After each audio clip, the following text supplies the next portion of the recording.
Mr. Inseop. At the cheerful voice, Inseop, who was eating, turned his head. Lee Eun-young was waving her hand and approaching. What are you doing? Eating. Yes. Lunchbox. Wow, when did you pack this? It's from the fans. Ah, fan support. Well, Lee Woo-yeon has a lot of fans, so he must get a lot of these. Fan support. With chopsticks in his mouth, Inseop tilted his head. Fan support. You don't know. Fans buy lunch boxes or gifts for their favorite celebrities and give them. These days, when there's a drama or movie shooting, they bring it to the set. They even take care of the staff. It's called celebrity fan support. Lee Woo-yeon must get a lot of these. Yes, we get a lot. Although Lee Woo-yeon was known for not accepting gifts from fans, he didn't mind these lunch boxes that went to the staff or people around during shooting. Of course, he never touched them himself. That's nice. You can eat such delicious food often. Would you like some? Inseop offered the remaining lunch box to Eun-young. Really? Can I really eat it? Yes. There are a couple left. It would be a waste to throw them away. Then I'll eat it without hesitation. I was getting tired of cafeteria food. She gladly accepted the lunch box. Inseop split a pair of wooden chopsticks and handed them to her. Thank you. Wow, this looks delicious. Free food. Free food. Seeing her enjoy the food made Inseop smile too. He had always liked watching someone eat deliciously. He stopped eating and watched Eun-young eat with his chin resting on his hand. Why? Is it the first time you've seen a chubby girl eat? Am I eating too greedily? No, it's not that. It's nice to see you enjoying it. I'm joking. He. I do eat well, don't I? My mom says her stomach feels full just watching me eat. It looks good. Choi Inseop said with a smile. Come to think of it, your taste is quite unique, Mr. Inseop. Last time you said I was pretty. What's wrong with that? Eating well looks good, and women are naturally pretty. Eun-young stared blankly at Choi Inseop. There was no hint of pretense or facade in his expression as he spoke. Wow, guy who thinks like this still exists in Korea. She genuinely admired Inseop. Why? I feel like you must have grown up with a lot of love from your parents. Am I right? Well, I did. Am I weird? No. Not at all. I wish all Korean men thought like that. Then I wouldn't have to diet. She grumbled as she continued eating the lunchbox. Women in our country are too slim. Do you know? 70% of Korean women think they are fat, and 70% of Korean men think they are fine. Ha ha ha. Then I'm in the 30%. Why? You're fine, Mr. Inseop. Me? No way. With his scrawny body, white face with freckles, and large eyes like a frightened puppy, Inseop thought there was nothing appealing about his appearance to women. No, really. You're fine, Mr. Inseop. Do you not have a girlfriend yet? Should I introduce you to one of my pretty friends? No, it's okay. Inseop waved his hand with a serious expression. Why? She's really pretty. I have many pretty and slim friends in my acting class. No, it's not that I don't have time to date right now. He barely had enough time to take care of Lee Woo-yeon and follow him around. He was so busy that he wished for 36 hours a day. And most importantly, he had to return to the US once this job was over. He had no intention of forming any relationships in Korea. That's a shame. If you change your mind, let me know. I'll introduce you to a nice girl. Thank you. Inseop's polite response brought a smile to Eun-young's face. She knew how top stars' managers usually treated people. Some acted as if they were the celebrities themselves, groveling to producers or directors but being stiff with extras. It was rare to find someone as polite and kind-hearted as Choi In-seop in this industry. "Why don't you eat with Mr. Lee Woo-yeon? Where is he?" At Eun-young's question, In-seop coughed, his face turning red. "Here, drink some water." He drank the water Eun-young poured in a paper cup. After coughing for a while, In-seop answered in a small voice, "I don't know." "How can you not know as his manager?" "Right. Is there a problem?" "No. Nothing happened." His face turned redder than when he was coughing, vehemently denying it. Eun-young could guess that something had happened. Strong denial is often affirmation. "Okay. Nothing must have happened." Eun-young decided to pretend not to know. But In-seop, who had already recalled something, buried his face in his hands, sinking into self-reproach. "Millimeter." He sighed contentedly at the soft fur's touch. It was Will. Will would jump onto his bed every morning to wake him up. He reached out and hugged the soft warmth. There was a pleasant cologne scent from Will. Wait, cologne. When he opened his eyes, he realized the person he was hugging wasn't white-furred Will but a black-haired man and let out a scream. Instinctively thinking he needed to escape, he struggled and rolled off the bed. The sheet that came down with him obscured his vision. In-seop desperately flailed his arms to remove the sheet. What appeared before him was a naked man. "What are you doing?" the man asked in a deep, locked voice. In-seop, unable to distinguish if this situation was a dream or reality, searched for his cheek and slapped it. The stinging pain confirmed this was real. The man, who looked even more beautiful with his slightly furrowed face as if he wasn't fully awake, blinked a couple of times and asked again. "What are you doing from the morning? Are you trying to make me laugh?" "Ah." Words wouldn't come out. "You fell asleep on the sofa yesterday, with a nosebleed." Falling asleep on the sofa was embarrassing enough, but with the additional detail of a nosebleed, In-seop wanted to evaporate into thin air. He remembered feeling lonely and miserable, thinking he might die, but then he fell asleep. He thought he was not even human. "Then why am I in bed?" "I don't know. Maybe you went to the bathroom and then came in here. I didn't move you, so you must have come on your own." Lee Woo-yeon yawned long, looking half asleep. As he moved, his completely naked body was revealed. It was ironic that at that moment, the voice of Representative Kim, who cursed Lee Woo-yeon for being a hard-headed guy who never skipped exercise or diet control, came to In-seop's mind. Anyone who wasn't blind could see that Lee Woo-yeon had a great body. In-seop was well aware of this, especially since he needed to know Woo-yeon's exact measurements in case they had to borrow costumes. However, seeing it in person was a different story. In-seop felt like he was dying. Last time, he was half naked, but now he was fully naked. This was a whole new level.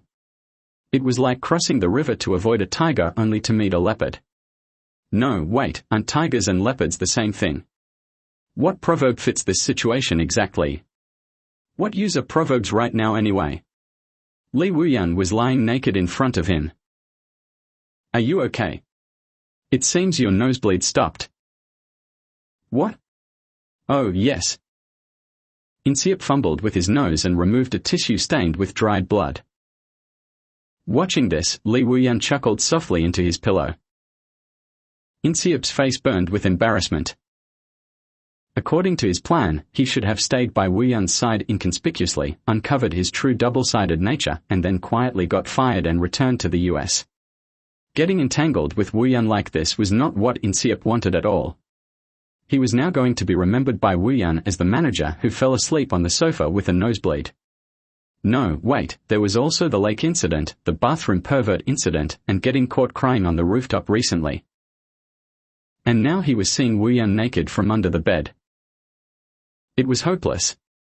Absolutely hopeless. He had to admit he couldn't remain as a faint impression in Woo-yeon's memory. A few years from now, Woo-yeon would probably remember him with the label troublesome manager Choi In-seop. What time is it now? At Woo-yeon's question, In-seop turned to look for a clock. It's not yet 4 o'clock. Then I can sleep a bit more. I've set an alarm. The sound of Wu Yan lying back on the bed reached Inseop. Lying on the floor, Inseop could neither get up nor stay put, just fidgeting with the sheets. Aren't you coming up? What? No, I'll go back to the sofa. Ua. In the darkness, a large hand reached out and grabbed Inseop's arm. As he fell backward, Inseop hated himself for noticing how big Wu Yan's hand was. Just sleep here. We'll be getting up soon anyway. No, I'll go back to the sofa. Wu Yan pulled the bed sheet over Inseop and held the opposite ends. Trapped under the sheet, Inseop heard Wu Yan's breathing even out as he lay next to him. He lay awake, waiting for the alarm to go off. It was the longest hour of his life. Nothing happened, nothing at all. When Inseop stressed this again, Eunyoung nodded. It had to be nothing. Yet, the scenes from Wu Yan's bedroom replayed in his mind. Washing his face with cold water and pinching his thigh whenever he thought of Wu Yan didn't help. Even with his eyes closed, he saw Wu Yan lying in bed as if the image was etched onto his retina. He couldn't forget the face of Wu Yan, looking at him and smiling while half awake. Inseop's chest felt tight. It reminded him of the guilt he felt when he visited a porn site out of curiosity and was bombarded with endless pop-up ads. In the end, he hadn't watched a single video, just closed pop-up ads and left. Manager for Lee Wu Yan. Someone called for Inseop, running towards him. He quickly stood up. Yes. Mr. Wu Yan has been looking for you. Why are you in this corner? Go quickly to set number 2. Inseop put down the lunch box he was eating. Finish eating first. We all need to eat to live. I'm sorry. Please finish it and leave it there. I'll clean up later. No worries. I'll clean it. Just go quickly. Thanking her, Inseop hurried to set number 2. All the way there, he wondered how he would face Wu Yan. All day he had avoided Wu Yan, not saying a word to him. He only gave short answers and didn't look at his face. He had spent the whole day avoiding Wu Yan, hiding whenever possible. Usually, he would quietly stay within sight, ready for Wu Yan's call. But today, he hid desperately. When Wu Yan was filming, he hid behind trees, and when Wu Yan was resting, he hid behind the set. He had even chosen a secluded spot to eat his lunch, but now, Wu Yan's call had made it all pointless. Ha! He sighed heavily, and a familiar shadow appeared in front of him. Do you have something on your mind? Why do you look so down? No, it's nothing. I heard you were looking for me. Inseop fiddled with the hem of his clothes with his head bowed. He knew this behavior was immature, but he couldn't help it. Just standing in front of Wu Yan made his mind go blank. The director said he needs to discuss the shooting schedule. He said you would know more about the schedule than I do, so he's looking for you. The director. Choi Inseop's eyes sparkled as he lifted his head. Of course, we need to discuss it first and then talk to the director. Yes. At those words, Inseop's enthusiasm faded, and he lowered his head again. Seeing his manager's mood swing, Wu Yan wanted to grab him by the collar and tell him to do it right if he was going to deceive people. Still, he found it amusing how Inseop's expressions changed with his words. What time are you available on Wednesday? There's an interview in the morning, so probably around 3 p.m. in the afternoon. What about Friday? Can you make time in the morning? That's impossible. Saturday morning should be fine. Let me check. Inseop took out a notebook from his pocket. Yes. Saturday morning should be fine. Wow, you're very meticulous. Wu Yan stretched his neck to look at Inseop's notebook. Surprised, Inseop tried to close it, but Wu Yan was faster. He snatched the notebook, and Inseop panicked. Give it back. Is there something I shouldn't see in here? Wu Yan pretended to open the notebook over his head. Inseop urgently reached out. The notebook contained information about Wu Yun and personal entries about his feelings, so he reached out desperately. Give it back. Don't look at it. You mustn't see it. People passing by laughed at the sight of Inseop jumping and shouting around Wu Yun. Inseop felt like crying. What looked like a joke to others was a serious matter to him. The very first page of the notebook contained a photo of Jenny and himself. Whenever he finished a notebook, he would transfer that photo to a new one. He didn't want Wu Yun to discover anything. Give it back. Please. Initially, it was a joke, but as Inseop became serious and shouted, Wu Yun lost the intention of returning the notebook. Is there something bad about me written here? As Wu Yun opened the notebook, Inseop jumped with all his might to reach it. Wu Yun, with reflexes that couldn't be matched, easily dodged Inseop's hand, leaving Inseop sprawled on the ground like a shocked frog. People laughed at the sight of him falling. Ha ha ha. Why are you so mean, Wu Yun? Wu Yun, you're more playful than you look. Wu Yun laughed cheerfully, wearing his playful top star mask. Mr. Manager is so cute. I just feel like teasing him. He crouched next to Inseop, who was lying on the ground. I'll give it back. Get up. Are you not getting up? Then can I keep this? Choi Inseop looked up. Lee Wu Yun smiled softly, seeing him clench his teeth to hold back tears. Who told him to play hide-and-seek all day like that? It was so annoying to keep searching for him. He must have asked several staff members about Inseop today. Like teasing a close friend, Wu Yun shook Inseop's shoulder. Get up. He helped Inseop stand. As soon as Inseop got up, he reached out to retrieve the notebook again. Anticipating this, Wu Yun caught Inseop's hand immediately and playfully shook it. Are you hurt anywhere? No, so please give it back. It was amusing to see him speak with teary eyes while pretending to be calm. Passers-by began to side with Inseop, telling Wu Yun to return the notebook. The prank should end here. He knew he should return it now, but Wu Yun didn't feel like it. It was troublesome. He knew he should stop the prank, but it was becoming more fun, which was problematic. Wu Yun smiled slyly, looking at Inseop's face. He was curious how much more flustered Inseop could get. Choi Inseop bit his lips. He felt that if he waited for Wu Yun to return the notebook, all its contents would be revealed. The thought that Wu Yun might discover something about him right here terrified him. He was too cowardly to face Wu Yun's contemptuous gaze.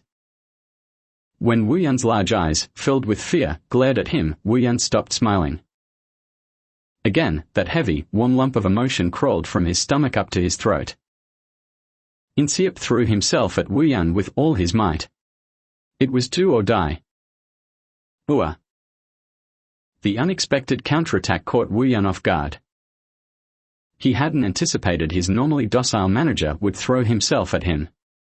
Losing his balance, Wu Yun fell backward with Inseop on top of him. Instinctively, Wu Yun wrapped one arm around Inseop's shoulders. The fragile shoulders fit snugly in his embrace. A sweet sensation spread from Wu Yun's hand. Seizing the opportunity, Choi Inseop quickly grabbed the notebook. I'll take this back. Inseop dusted off the notebook and put it in his pocket, feeling a sense of triumph. It felt like he had finally given Wu Yun a taste of his own medicine.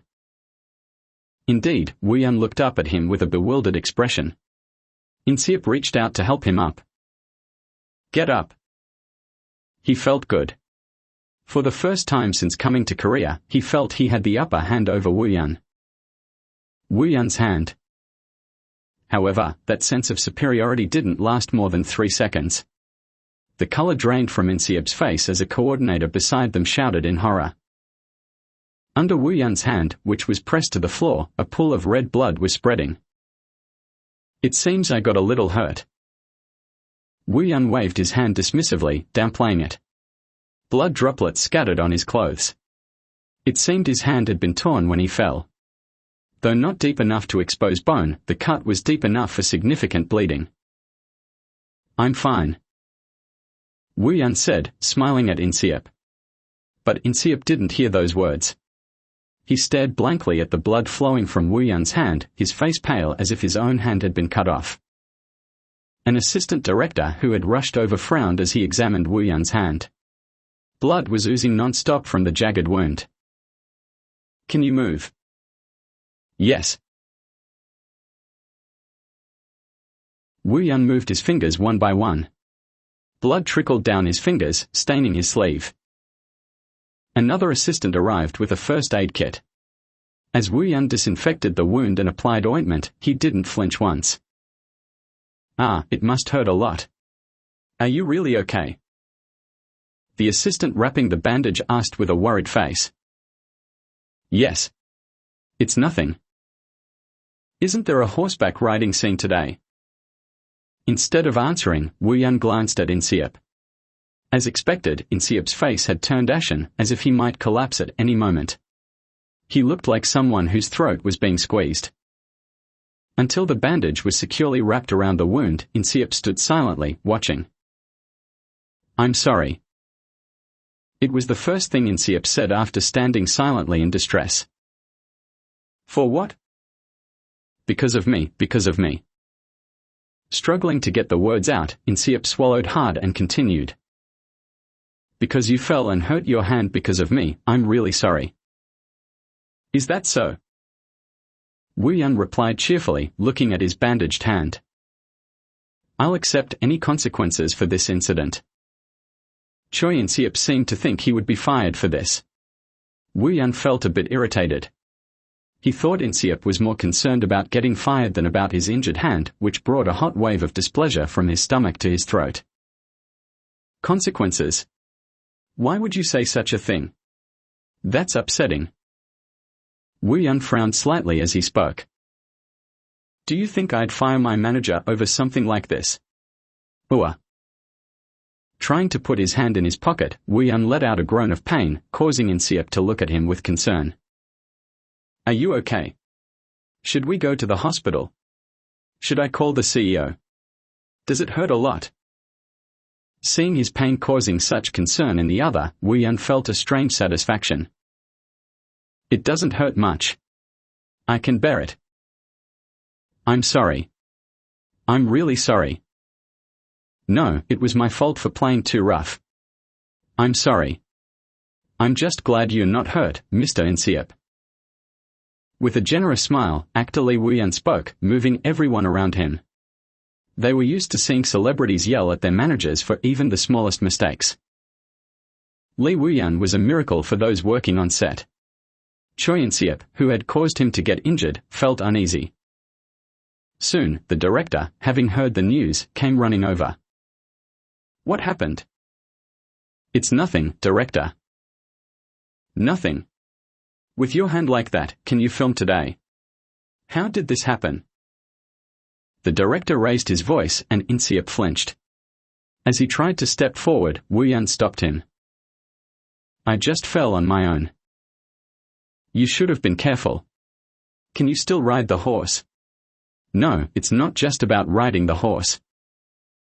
In historical dramas, riding scenes required the most caution because falling off a horse could lead to serious injury. Male actors often learned to ride horses first when preparing for historical dramas. If not, it was better to use a stunt double from the start. Many accidents happen due to poorly executed riding scenes. Especially today, Woo-yeon was supposed to perform a scene where he falls into a trap while riding a horse without a stunt double. I guess I should tell the action director to prepare a stunt double. How can we use a double? Woo-yeon had unusually broad shoulders compared to other male actors, so using a stunt double would be noticeable. It's a minor scene, but using a double so soon would break the viewer's immersion. Who doesn't know that?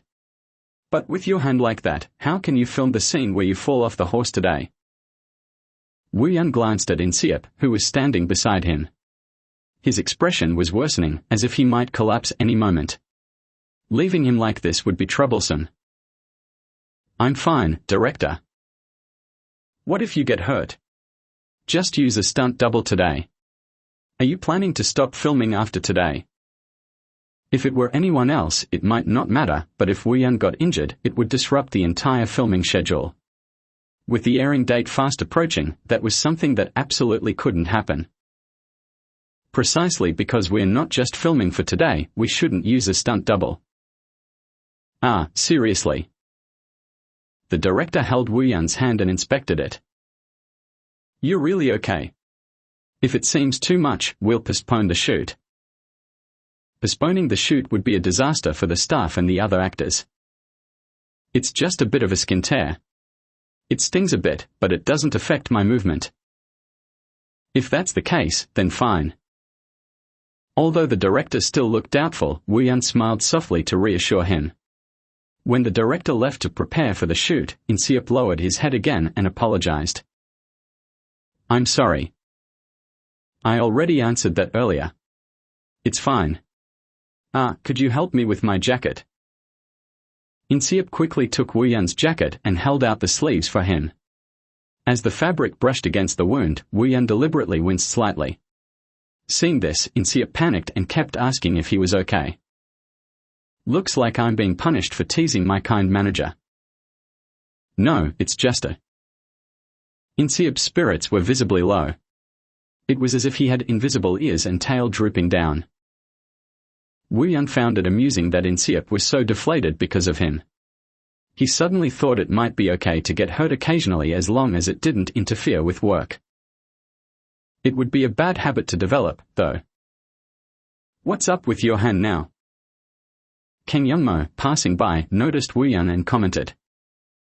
I fell. Woo-Yun answered before In-seop could. Are you okay? There's a horseback riding scene today. Thank you for your concern. It's fine. Really? Be careful not to fall off. If you break something, we might have to replace the lead actor, which would be unprecedented. I'll make sure that doesn't happen. All right, take care. As Kang Youngmo walked away, In-seop looked at him in surprise. That's unexpected. What is? It seems Mr. Kang Youngmo is very concerned about you. I find it a bit surprising. Watching Youngmo's back, In-seop's expression showed genuine astonishment. Woo-Yun realized that In-seop wasn't being sarcastic but was genuinely surprised. Does it sound like he really cares? Didn't he just say he was worried? Did I mishear? Woo-Yun smiled slightly. He gently patted In-seop's shoulder. You heard correctly. In-seop tilted his head slightly, waiting for Woo-Yun's next words.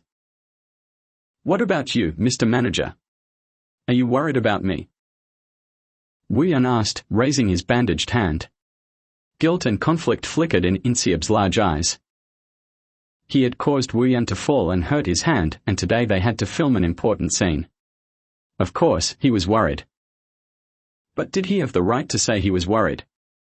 Could he tell him that he was very concerned and felt guilty for causing the injury? No matter what kindness he showed, the ending was the same. He had to betray Woo-Yun. Knowing that, he kept feeling hypocritical. Yes, I'm worried. In-seop deliberately replied bluntly, trying to hide how much he cared about Woo-Yun. All right, then. A kind voice, like a spring breeze, resonated above his head. In-seop half raised his head, unable to find the courage to look him in the eye. Woo-Yun's lips moved elegantly. Keep worrying about me. Always. Before In-seop could respond, Woo-Yun disappeared among the staff. In-seop stared blankly at his familiar back. Did you hear? Without knocking, Jenny burst into the room, her voice excited. Hear what? Peter closed his notebook and turned his head. The prince. Philip. It's about the prince. At the mention of Philip's name, Peter's heart skipped a beat. He still hadn't told Jenny that he had seen the prince at the Korean youth meeting. That first day he saw him, Peter had spent the night under his blanket, thinking about the poetry of Kim Namjo. He had been so absorbed in the poem that he forgot to tell Jenny about the prince. As days passed, it became increasingly difficult to bring it up. Even though he thought he should, his mouth wouldn't open easily. I overheard some girls talking today. The prince is Korean, like you. Yeah, so. Isn't it amazing? He has the same blood as you. I don't know. I've never really thought of myself as Korean. It was an uncomfortable truth, but it was his honest feeling. Not knowing his biological mother's face and having left Korea as an infant, he had no memories of his homeland. For him, the image of Korea was entirely shaped by his current father. No, it's a great opportunity. Really great. Her eyes sparkled and her cheeks were flushed with excitement. What opportunity? You know Korean, right? Huh? Yeah. Why? Teach me Korean. I'll write love letters to the prince in Korean until graduation. He'll be curious about who it is and then I'll show up and speak to him in Korean. I'll ask him to be my prom date. How romantic. She clasped her hands and indulged in her fantasy. She seemed to believe that speaking to Philip in Korean would have a significant impact. Peter wanted to advise her to give up. Whenever Philip attended the Korean youth meetings, girls would surround him and deliberately speak in Korean, trying to connect with him. As Jenny said, Philip was kind to everyone. But he never showed special interest in anyone. Korean? Me? Teach you? Yes. Isn't it a good idea? Jenny, can you do it? Peter knew almost everything about Jenny. She had no interest in or talent for studying, especially languages. Of course. I can do it. Let's start right away. Jenny's enthusiasm soared at the thought of becoming special to the prince. She urged Peter to start studying immediately. But she didn't even get through the first chapter of the Korean alphabet book Peter handed her before collapsing on the desk. I feel like dying. It's just the first lesson. At least memorize the vowels and consonants before you die. Peter teased, shaking her shoulder playfully. I don't get any of it. Why do the letters look so weird? They look like drawings. Did you think learning a foreign language was easy? Go home and memorize the vowels and consonants today. Got it? Peter carefully wrote the Korean alphabet in her notebook. Jenny stared at it for a while before bursting into laughter. Why are you laughing? The letters look funny. Which ones? This one. She pointed to the consonant. What's funny about it? It looks like it's wearing a hat. It's cute.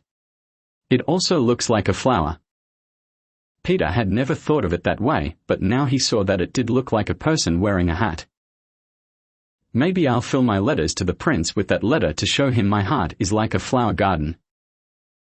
Ha ha ha. He might think it's a letter from a crazy stalker. Besides, if you keep writing that, it sounds like laughter.